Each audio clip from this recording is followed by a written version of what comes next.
Bonjour à tous et bienvenue dans notre nouvelle analyse. Aujourd'hui, on va plonger au cœur des mécanismes vraiment complexes de la réhabilitation et du mouvement humain. Salut. Oui, c'est un sujet tellement vaste et passionnant. Totalement. L'objectif de notre exploration aujourd'hui, c'est de comprendre pourquoi les programmes de remise en forme classiques montrent si souvent leurs limites. Exactement. Et surtout, comment la science du mouvement doit s'adapter au corps qui, en fait, ne rentre pas dans les cases habituelles. C'est ça. Et pour cette session, on se base sur un document vraiment fascinant. C'est l'introduction au cours Injuries and Special Populations. Le fameux cours ISP de Stott Pilates. Voilà. Et ces notes ont été rédigées par Caroline Berger, qui est la fondatrice du studio Biopilates Paris, C'est une référence. complètement. Ces notes nous offrent une perspective clinique super pointue sur ce qui se passe réellement sous la peau quand un corps, disons vulnérable, se met en mouvement. C'est clair. Et tu vois, cette discussion, elle tombe vraiment à un moment critique pour les professionnels. Ah oui, hein. Bah oui, la société change, on fait face à un vieillissement global de la population, à une vraie épidémie de sédentarité et à des pathologies chroniques de plus en plus complexes. Donc, le modèle classique est un peu dépassé. Totalement. L'approche d'entraînement de type taille unique, où on donne la même série de mouvements à tout le monde en espérant des miracles, c'est cliniquement obsolète aujourd'hui. Bon, décortiquons un peu tout ça. Le, le problème majeur de ces environnements d'entraînement traditionnels, c'est vraiment cette application mécanique des exercices. On regarde juste la forme extérieure du mouvement. C'est ça, au lieu de regarder la fonction interne. Les notes de Caroline Berger montrent bien qu'une telle uniformisation, ce n'est pas juste inefficace, c'est dangereux. C'est même très dangereux. L'absence de prise en compte des différences individuelles, ça exacerbe les déséquilibres. Tu peux nous donner un exemple concret? Ouais, prends une lésion ligamentaire périphérique. Si tu compares la réhabilitation de cette lésion chez un athlète de haut niveau et chez une femme au troisième trimestre de grossesse, Le contexte est complètement différent. exactement, chez la femme enceinte, le système hormonal modifie toute la tension du corps. Appliquer le protocole de l'athlète à cette femme, ce serait une erreur monumentale. Et ce serait ignorer complètement l'environnement neurophysiologique. La méthode ISP, elle, demande de cartographier les facteurs mécaniques, mais aussi les boucles neuromusculaires. Et le côté psychosocial aussi. Et justement, cette idée de cartographier la stabilité, ça m'amène au point central. C'est là que ça devient vraiment intéressant. Ah, tu veux parler de la stabilité passive et active. Exactement. Le grand duo dynamique. Le form closure et le force closure. Commençons par le form closure. En gros, c'est la stabilité dictée par l'anatomie pure. C'est ça. Le form closure, on peut le voir comme des pièces de puzzle géométriques. C'est la façon dont les surfaces articulaires s'emboîtent naturellement. Les os, les cartilages, les ligaments. Tout à fait. L'avantage majeur de ce système, c'est qu'il ne coûte aucune énergie, il n'y a pas besoin de contraction musculaire. C'est juste l'architecture naturelle. Voilà. Pense à l'articulation sacro-iliaque, le bassin. Les surfaces du sacrum et de l'ilion ont des crêtes qui se verrouillent littéralement sous l'effet de la gravité. Ou la hanche aussi, non? Oui, l'articulation de la hanche, l'acétabulum, illustre parfaitement cet emboîtement rigide et naturel. Mais bon, ce verrouillage géométrique, il a ses limites. Surtout quand on bouge ou qu'on porte des charges de façon asymétrique. Et c'est là que le force closure entre en jeu. La stabilité active. Moi, j'aime bien faire le parallèle avec un corset dynamique. C'est une excellente image. Ce sont les muscles qui viennent compresser et stabiliser l'articulation quand le puzzle osseux ne suffit plus. Et ça demande une précision neurologique dingue. Pour que ce force closure fonctionne, il s'appuie sur ce que le pilote s'appelle l'unité interne. Le fameux inner unit. Est-ce que tu peux nous détailler cette synergie neuromusculaire? Parce que c'est le cœur du réacteur. Bien sûr. L'unité interne, c'est un cylindre de stabilité profond. Il comprend le muscle transverse de l'abdomen à l'avant, les multifides le long de la colonne, le diaphragme en haut et le plancher pelvien bas. Donc c'est vraiment une capsule. C'est ça. Et ce qui est fascinant ici, c'est que ce n'est pas une question de force brute, c'est une question de timing. Le fameux mécanisme d'anticipation. Exactement.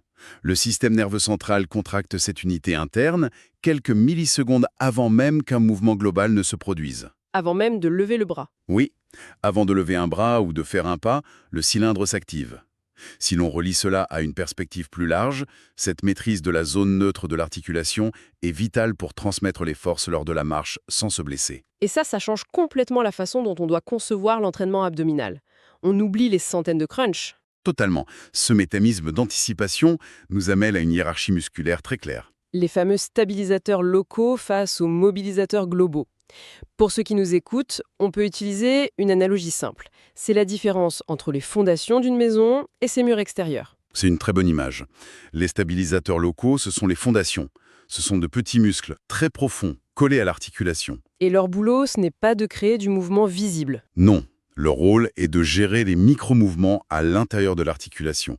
Ils assurent l'endurance posturale. Et de l'autre côté, on a les mobilisateurs globaux, les murs extérieurs. Voilà. Eux, ils sont volumineux, superficiels.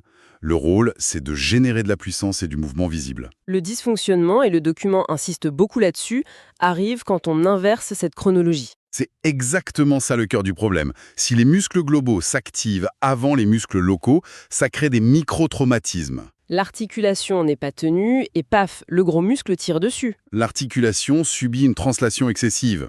La tête articulaire ne reste pas centrée et on abîme le cartilage. L'exemple du genou dans le cours est hyper parlant pour illustrer ça. Le genou, contrairement à la hanche, a un forme-closure très faible. C'est une articulation très vulnérable passivement. Elle dépend massivement de ses ligaments et de muscles spécifiques pour sa stabilité. Et il y a ce mécanisme mécanique incroyable, le screw-home mechanism, le mécanisme de verrouillage. Oui, lors de l'extension complète, le tibia fait une petite rotation externe. Ça vrille les ligaments croisés et ça verrouille le genou passivement.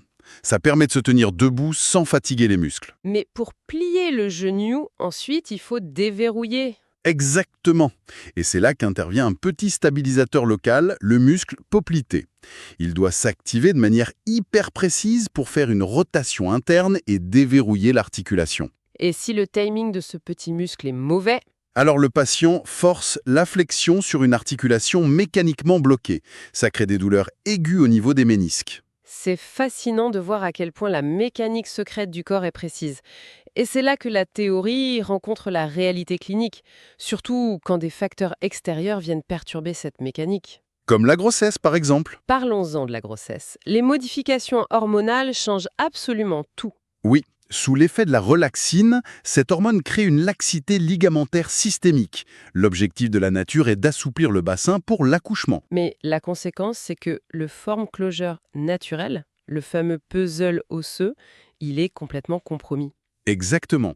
Le bassin devient hypermobile. Le corps doit alors s'en remettre entièrement aux forces closures, aux muscles, pour tenir l'ensemble. Et c'est là que le pilate adapté fait des merveilles. L'instructeur doit cibler le transverse pour stabiliser ce bassin hypermobile. Mais attention, sans surcharger le plancher pelvien. C'est crucial. D'où les modifications posturales. On arrête de travailler allongé sur le dos. Oui, on passe sur un travail assis, quadrupédique ou en décubitus latéral. On utilise la gravité intelligemment pour isoler le transverse sans pression dangereuse. C'est une ingénierie corporelle incroyable. Et on retrouve cette même nécessité d'adaptation extrême avec la scoliose. Ah, la scoliose.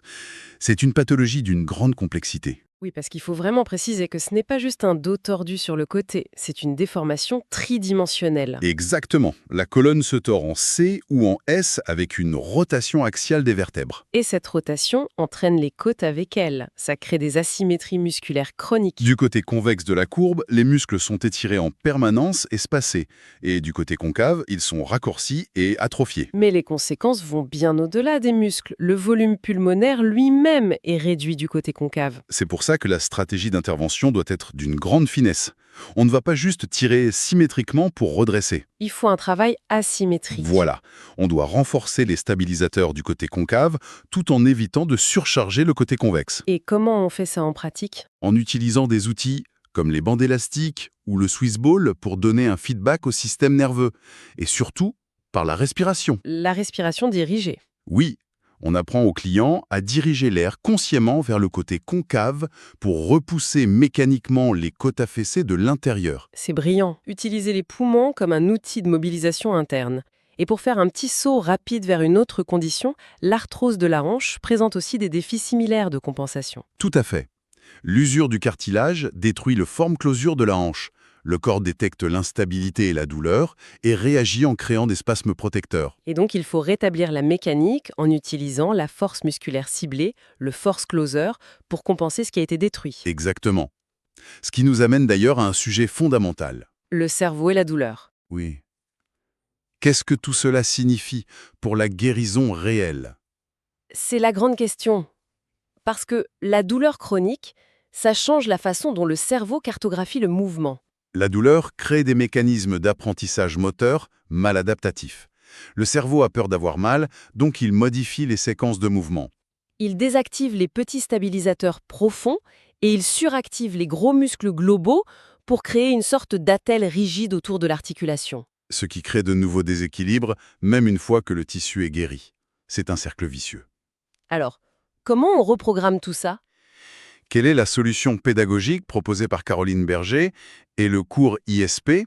La solution, c'est l'importance du mindfulness, de la pleine conscience corporelle dans le mouvement. L'objectif n'est pas de transpirer ou de forcer. Non, l'objectif est de donner un feedback proprioceptif direct au système nerveux, avec des accessoires comme le foam roller par exemple. Oui, le foam roller crée une légère instabilité sécurisante qui oblige le système nerveux à désactiver ses schémas de protection et à réactiver les bons muscles locaux. Et le rôle de l'instructeur devient psychologique ici. Il devient un facilitateur qui apaise la peur de la douleur. C'est fondamental. Si le système nerveux se sent menacé, il se verrouille. L'instructeur doit aussi respecter absolument le continuum de la blessure. Tu parles des phases de cicatrisation tissulaire. Oui, comme la phase fibroblastique juste après une blessure. Le tissu cicatriciel est très fragile. Si l'instructeur force trop, il détruit les ponts de collagène et induit une inflammation chronique. C'est une responsabilité énorme. Il faut vraiment une connaissance clinique pointue pour enseigner le mouvement aujourd'hui. Ce qui nous pousse à réfléchir à l'avenir de l'enseignement et de la réadaptation. Justement, les nouvelles technologies ouvrent des portes incroyables. Moi, ça m'enthousiasme de penser à l'utilisation de la réalité virtuelle ou augmentée dans ces cursus. Imagine pouvoir visualiser l'anatomie tridimensionnelle complexe de ton client en temps réel pendant qu'il bouge. Ça changerait la façon dont on donne des indications verbales, mais au-delà de la tech, c'est l'interdisciplinarité qui est l'avenir. Exactement. L'instructeur de demain n'est plus seul dans son studio. Il est un maillon d'une chaîne médicale. Il travaille main dans la main avec des kinésithérapeutes, des médecins. Il doit être capable de détecter des contre-indications absolues, de voir les drapeaux rouges, de rediriger ses clients vers la médecine quand c'est nécessaire. C'est vraiment une approche globale. Pour résumer cette plongée en profondeur, si on devait retenir l'idée centrale, c'est que le corps est un système d'une intelligence folle. Absolument. L'architecture osseuse et la tension musculaire dansent en permanence. Le forme-que le jour et le force-que le jour. Et une bonne réadaptation ne force jamais le mouvement. Elle rééduque cette danse. Elle rééduque le système nerveux. C'est magnifiquement dit. Pour clôturer notre analyse aujourd'hui, j'aimerais qu'on laisse notre auditoire sur une réflexion un peu inédite, orientée vers le futur. J'ai une pensée provocatrice à proposer. Je t'écoute. Si le mouvement conscient permet de reprogrammer nos séquences musculaires défaillantes, pourrions-nous imaginer un futur proche où des vêtements intelligents entreraient en jeu? Des vêtements avec des capteurs biomécaniques. Oui, des vêtements qui vibreraient imperceptiblement pour nous rappeler d'activer notre unité interne, notre inner unit, une fraction de seconde avant même de soulever une charge lourde. Waouh! Ça transformerait notre quotidien en une séance de réadaptation invisible et continue. La technologie au service du force closer, directement intégrée à notre peau. C'est une perspective vraiment fascinante à explorer. Merci d'avoir apporté toute cette expertise aujourd'hui. C'était un vrai plaisir de décortiquer tout ça. Et merci à tous ceux qui nous écoutent d'avoir suivi cette exploration au cœur de la mécanique incroyable du corps humain. Gardez cette idée de vêtements intelligents en tête et on se retrouve très bientôt pour une nouvelle analyse.